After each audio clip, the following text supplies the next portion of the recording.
အားလုံးပဲမင်္ဂလာပါ Ophelia Deville ပါကျွန်တော်ဒီနေ့ဆော့ပြမှာတော့ Mr. Meat ပဲဒါပေမဲ့ကျွန်တော်ဒီနေ့ကတော့ Mr. Meat ကိုသူ့ထောင်ချတော့မှာဖြစ်ပါတယ်ဆိုတော့ကျွန်တော်တို့ video လေးကိုစလိုက်ရအောင်ခင်ဗျာကဲဒီမှာတော့ error တက်ပြန်ပြီ okay ရောက်ပါပြီခင်ဗျာကဲကျွန်တော်တို့ဒီမှာဒီကားပေါ်ကနေဆင်းကြပါမယ်ခင်ဗျာကဲဒါဆိုရင်ကျွန်တော်ကားဆက်တက်မယ် okay ကားဆက်တက်ပြီးတော့ကျွန်တော်ဆင်းလိုက်ပါပြီခင်ဗျာကဲဒါဆိုရင်တော့ကျွန်တော်တို့အခုဒီ Mr. Meat ရဲ့အိမ်ထဲဝင်ပါရမယ်ခင်ဗျာကဲကျွန်တော်တို့အခုမောင်ဖတီနဲ့ပြန်လာတွေ့ဆုံသွားပါပြီပေါ့နော်ကဲကျွန်တော်အခုဘာလုပ်မလဲဆိုတော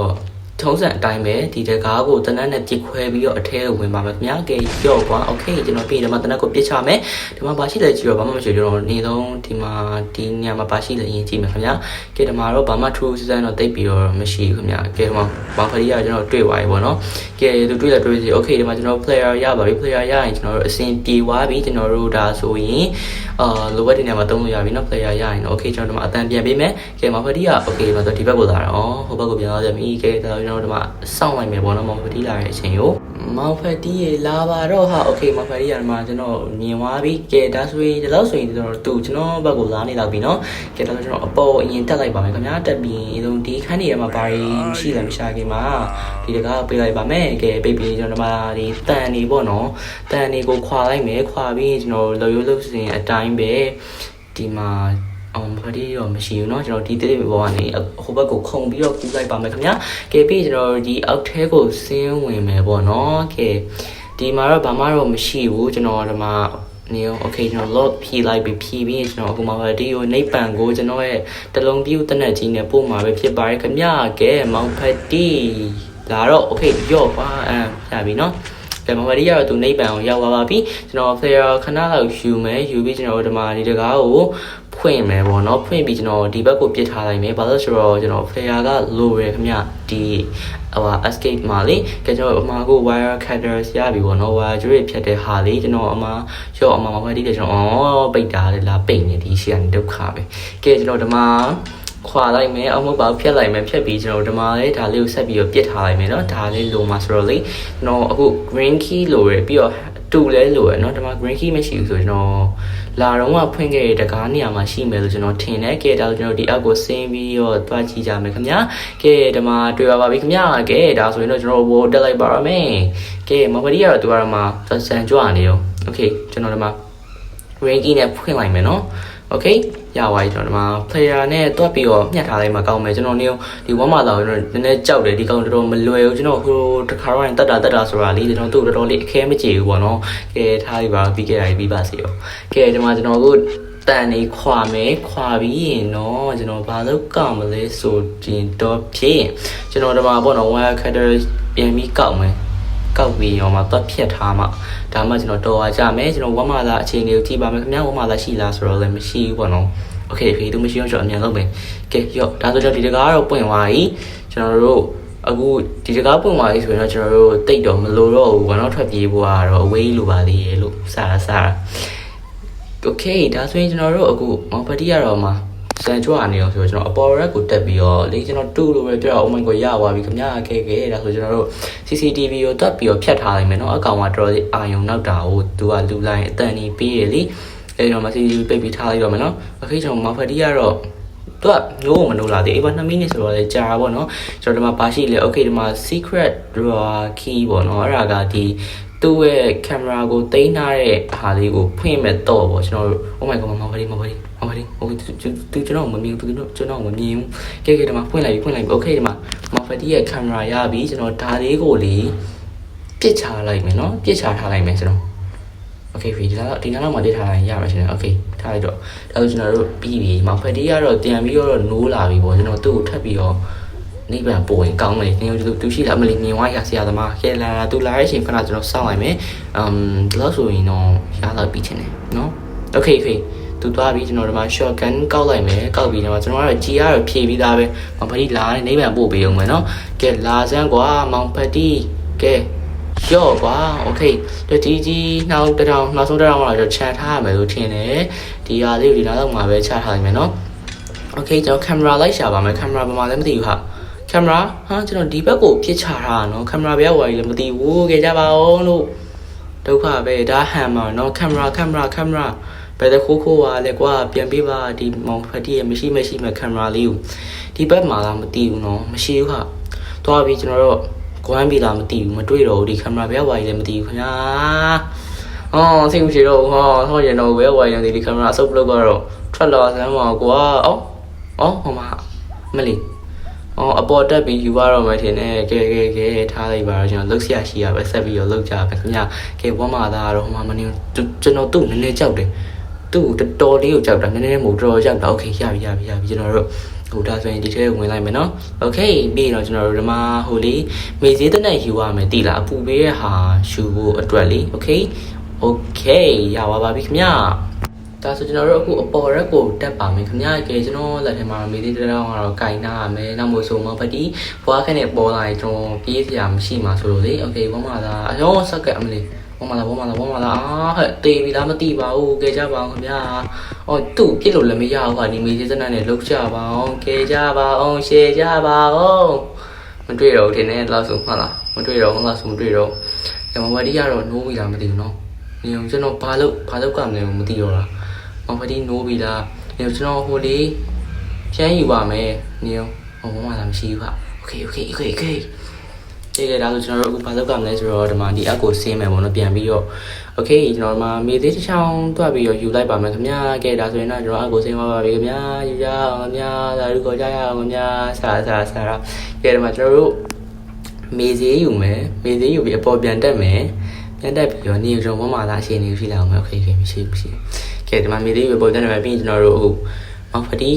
နိုးပြီလားမသိဘူးနော်မောင်ဖတီမမလည်းမသိဘူးနေကျွန်တော်ဒီမှာအတန်ပေးလိုက်တာကောင်းမှထင်တယ်ကဲမောင်ဖတီလာခဲ့စမ်းဘယ်သူလဲမောင်ဖတီဆိုရကောင်လာခဲ့စမ်းမလာပြီโอเคပြီကျွန်တော်တို့ဒီမှာပိတ်ထားတယ်နော်ကျွန်တော်ကလေမောင်ဖတီကိုနေတတိမလစ်အောင်မလုပ်ခင်ကျွန်တော်ဒီမှာအပူပေးတဲ့ဟာအရင်ယူလိုက်မယ်နော်โอเคဒီမှာကျွန်တော်ယူလိုက်ပြီမယူသေးဘူးကျွန်တော်မောင်ဖတီလာပြီလားရင်ကြည့်အောင်သူ surprise ကအရင်လောက်တက်လို့လာသေးလားဟာလာပြီလားမသိလာတော့ပြီလားဆိုကျွန်တော်ပြစ်လိုက်တော့မယ်နော်โอเคကဲကြာပါပြီခင်ဗျာကဲကျွန်တော်ဒီမှာ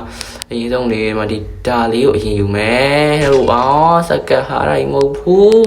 ဒီမှာမေးသေးတဲ့နဲ့မေးသေးကြအောင်ပြန်ယူမပြောတာကဲမဖတ်တိလာပါတော့အောင်ပတိလိုက်တော့သူ့တကမေးသေးပြလိုက်တော့မယ်နော်โอเคလာပြီကဲရော့ပါโอเคကျွန်တော်ရပြီကျွန်တော်တို့အပူပေးတဲ့ဟာကိုတွက်ပြီးယူကြပါမယ်ခင်ဗျာယူပြီးကျွန်တော်တို့အပူပေးဖို့သွားမယ်ပေါ့နော်အပူပေးဖို့သွားမယ်အဲ့အပူပေးရမယ့်နေရာကိုသွားကြပါမယ်ခင်ဗျာဝမသာတော့โอเคပြောင်းနေဟာကောင်းပါပြီပြောင်းနေနောက်ကျွန်တော်ဒုက္ခပေးအောင်မလိုက်ပြီးတော့ကဲကျွန်တော်ဒီမှာဆင်းသွားပြီးကျွန်တော်အပူလေးတခါတည်းပဲပေးလိုက်တော့မယ်နောက်မို့ဆိုအဲ့ဆက်ကြီးကအတန်တအားကျလို့တည်လားပေးလိုက်ထထားအော်ရာလေးအဲ့လိုကျွန်တော်အခုပူပေးပြီးတော့ကျွန်တော်အပေါ်ပြန်တက်လိုက်မယ်စက်ကဟာမလေးလိုက်တာဟာဝမသာတက်နေတာတော့ဘယ်လိုသွားမှမသိဘူးကဲအရေးဆုံးသွားလိုက်မယ် oh my gosh လူလိုက်ပြီးကျွန်တော်လိုက်ပြီးဒီလိုရောဒီဘက်ကိုပြန်ပတ်ပြေးလိုက်မယ်နော်လိုက်လာတော့မသိဟာလိုက်တော့မလာတော့ဘူးထင်တယ်โอเคဒီမှာသူဟိုဘက်ကိုထွက်သွားပြီကျွန်တော်ပြေးမယ်ကျွန်တော်ဒီဘက်ကနေပြေးမယ်ပြေးမယ်ကဲကျွန်တော်လှုပ်ရှားရှိရဆက်ပြီးတော့လှုပ်ကြပါမယ်ခင်ဗျာကဲတော့နေတော့မဖတီးနိုးပြီလားမသိဘူးနော်နိုးပြီလားမသိဘူးမနိုးသေးဘူးရှင်လည်းတော့ဆိုကျွန်တော်ဟိုဟာလေးတွားယူအောင်မယ်လေကင်မရာတွားယူအောင်မယ်ကင်မရာရှိမှရမှာဒုက္ခပါပဲဘွားမလွယ်လိုက်တာလားအကျော်ထားတာကျွန်တော်ဒီတိုင်းပြစ်လိုက်ရတဲ့ကိစ္စကိုလေဒီမှာကောင်းလိုက်တဲ့ကောင်ဒီမှာโอเคရပြီနော်ကျွန်တော်မဖတီးရိတ်ချီကိုကြည့်နေရမဖတီးရလေ10မိနစ်ဆိုတော့တော်နေနိုးတာမြန်တယ်လို့ကျွန်တော်ခံစားမိရပေါ့ကဲဆင်းလိုက်မယ်ခင်ဗျာကဲဒီမှာအတန်ပေးလိုက်မယ်နော်လာပြီလားမသိဘူးလာလောက်မယ်ထင်တယ်ကျွန်တော်ထင်တယ်โอเคမလာပြီသူလာကျွန်တော်တို့စိန်ပြလိုက်တိုင်းစောရမှာပေါ့နော်ဒီမှာနေရာယူထားလောက်မယ်โอเคကဲလာပြီလူတို့တိုင်းကျွန်တော်ပြေးတော့မယ်ပြိုးမောင်ဖက်တီးရတာပြိုးဘိုင် see you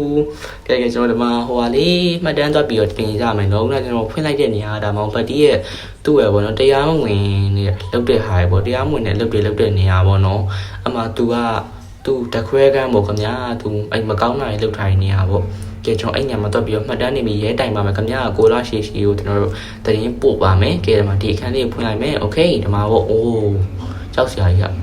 အိုးဒါမောင်ဖက်တီးရဲ့ဘယ်သူတွေလဲတော့မသိဘူးနော်ကဲမှာဝက်တီလောက်ထားတာဝက်တီလူတွေပိုင်းဝက်တစ်ပိုင်းပြန်လောက်ထားโอเคကျွန်တော်မှတ်တမ်းနေလိုက်ပြီကျွန်တော်အတန်တော့ပေးလိုက်ပြီခင်ဗျာကဲကျွန်တော်တို့ဒီအခန်းထဲမှာဝင်ပြီးတော့ပုံးလိုက်မယ်ပေါ့နော်မောင်ဖက်တီးလာတာစောင့်ရင်းနေပေါ့ကဲအဲ့ချိန်မှာကျွန်တော်ကမောင်ဖက်တီးဝင်သွားတာမသိလိုက်တော့သူပြန်ထွက်လာတဲ့အချိန်နဲ့ပဲတွေးမိရပေါ့နော်အဲ့ကျွန်တော်လည်းပြေးပါပြီခင်ဗျာကဲမောင်ဖက်တီးကိုထားပြီးတော့ကဲကျွန်တော်ပြေးကြအောင်ခင်ဗျာဒီပုံသွားတော့ရဲလက်ကိုအကမှာပေါ့နော်ကိုလာရွှေကိုဖုံးခေါ်ပြီးကျွန်တော်အကမှာကျွန်တော်ဒီပုံဒီနားမှာပဲချထားလိုက်မယ်ကျွန်တော်အခု shotgun ကင်မယ်ကင်ပြီးကျွန်တော်အခုအပေါ်ဘက်မှာတက်ပြီးတော့ရဲကိုခေါ်မယ်ပေါ့နော်ရဲဖုန်းနံပါတ်က199ထင်တယ်နော်ဟုတ်လား199ရစီးအောင်ခေါ်ရလားမသိ19991တကူတကူပေါ့နော်ကျွန်တော်ဆုံးဖြတ်နေလိုက်ပါပြီကဲဒီမှာကျွန်တော်မောင်ဖက်တီကိုအတန်ပေးလိုက်မယ်ဒီဘက်မှာတူလာတဲ့ဟာအတန်ပေးလိုက်မယ်နော်โอเคလာပြီဆရာသမားလာပြီကဲလာစမ်းမောင်ဖက်တီကဲမောင်ဖက်တီကျွန်တော်တို့ဒီဘက်ကိုပြန်မြားလာအောင်မယ်ရဲလာတဲ့အချိန်လေးနဲ့စောင့်လိုက်မယ်နော်ကျွန်တော်2မိနစ်ပဲအချိန်ရမှာဟုတ်ရဲကမောင်ဖက်တီကိုသူကမောင်ဖက်တီသေးနေတဲ့အချိန်မှာရဲကဖမ်းလို့ရတာဗျာနိုးနေမရအောင်မောင်ဖက်တီကရဲကိုပြန်တက်မှာဆိုတော့ကျွန်တော်ကမောင်ဖက်တီကိုအချိန်ဆွဲလိုက်မယ်ပေါ့နော်ကဲလာနေကျွန်တော်မောင်ဖက်တီလာတယ်စောင့်အောင်မယ်โอเคသူဒီနားလက်အထီကိုမြားထားမှအဆင်ပြေမယ်ပေါ့နော်လာမောင်ဖက်တီလာတဲ့အချိန်ကျွန်တော်စောင့်လိုက်မယ်โอเคလာစမ်းမောင်ဖက်တီစုံမောင်ဖက်တီပြက်သူထိုးဘက်ကိုပြန်လာပြီညနေကျွန်တော်လည်းကြောက်တယ်နေတာကျွန်တော်ဒါရဲလက်ကိုရင်အောင်မယ်တော်လုံးဝမတတ်သေးဘူးကဲလောက်ဆိုရလောက်ပြီစင်တာပဲကဲမောင်ဖက်တီလာတော့စောင့်လိုက်ရမယ်ကဲကိုလာရွှေသွားโอเคလာကဲရော့ကွာโอเคကျွန်တော်တို့အခုကိုလာရွှေနောက်ကိုလိုက်ကြမယ်ပေါ့နော်ကျွန်တော်စဉ်းစားမိရလေကိုလာရွှေနဲ့ဖင်လေးရလားသူရှောက်နေတဲ့ပုံကဖင်ကြီးကိုနှဲ့နေပြီးရောအဲ့တော့သူနည်းနည်းနီဘယ်လိုပြောရမလဲသူဟိုမှာစစ်မှာဆေးမှာနေတော့2မိနစ်လောက်ပြည့်မယ်လို့ထင်တယ်နော်မလီကဲဒါပေမဲ့သူကကိုပိုင်မျက်လုံးနဲ့ပဲကြည့်ရအောင်ကဲနေဦးနာကျွန်တော်ပြောသလိုပေါ့သူ့လိုစစ်ဆေးနေတယ်မှာမမဒီကအမှတ်တမဲ့ပြန်နိုးလာရင်ကိုလာရွှေရောကျွန်တော်ကီမာဆိုတော့ကျွန်တော်နေအောင်မောင်ဖက်တီကိုလောက်ခဲ့တဲ့မေ့ဆေ့နဲ့လေးသွားပြီးတော့ပြန်ပြီးတော့ကောက်ထားလိုက်မယ်လိုရမယ်ပေါ့နော်ဒါ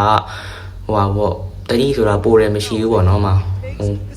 ်ရဲဟိုကလောက်ကောင်မယ်နေအောင်ကျွန်တော်ဒီမှာဒီဟာလေးပြန်ကောက်မယ်ကောက်ပြီးကျွန်တော်နောက်ဝက်ကိုပြတော့မှာလေကျွန်တော်လက်ကအရန်တဲ့တော့ထိမဝါဘူးတိလားအဲ့ကျွန်တော်ဒီမှာအဲ့ဟိုချောင်းလေးတွေ့ရโอเคယူထားလိုက်မယ်ဒါလေးโอเคရပြီကဲတော့ကျွန်တော်တို့ဟိုရဲရှိသွားကြမယ်နော်โอเคကိုလာနေဝမ်းမလာကျတော့ဝမ်းမ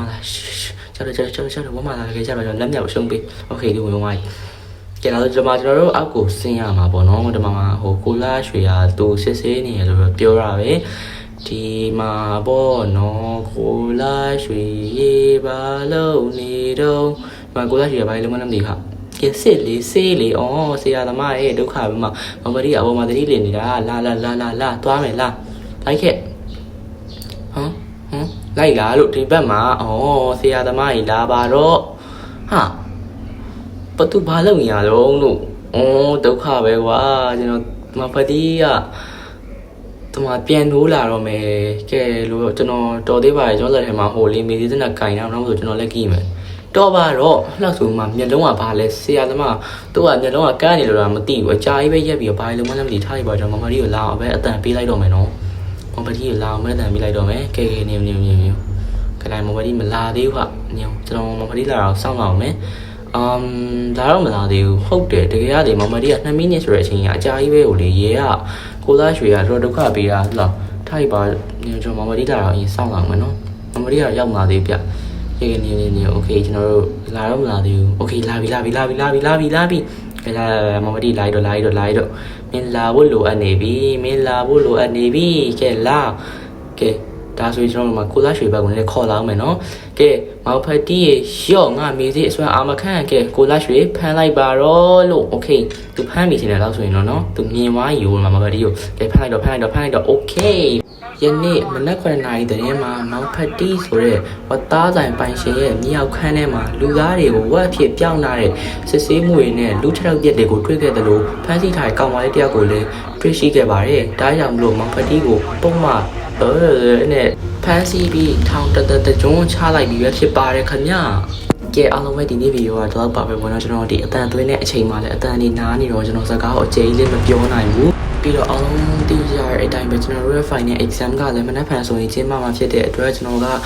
ဗီဒီယိုတင်နေလည်းဖြစ်တယ်တ တကယ်ဆိုတာကကျွန်တော်ရဲ့ပုံမှန်ဗီဒီယိုတင်တဲ့ရက်တော့မဟုတ်ပေမဲ့မနက်ဖြန်ဖြစ်ဆိုမှဆောင်းပွဲမှာကျွန်တော်ရဲ့ fan လေးတွေအားလုံးကိုအမှန်ကောင်းနဲ့အောင်စေဖို့ကျွန်တော်ကဆူတောင်းပေးခြင်းတဲ့အတွက်ဒီရဲ့ဗီဒီယိုလေးကိုတင်လိုက်ရခြင်းဖြစ်တယ်ပေါ့နော်ကဲကျွန်တော်ရဲ့ဗီဒီယိုမှာအတန်လေးကြောင်းကြည့်ရတာအဆင်မပြေရှိရင်လည်းခွင့်လွှတ်ပေးကြပါကဲကျွန်တော်နောက်ထပ်ဗီဒီယိုမှာထပ်ပြီးတွေ့ကြပါမယ်အားလုံး bye bye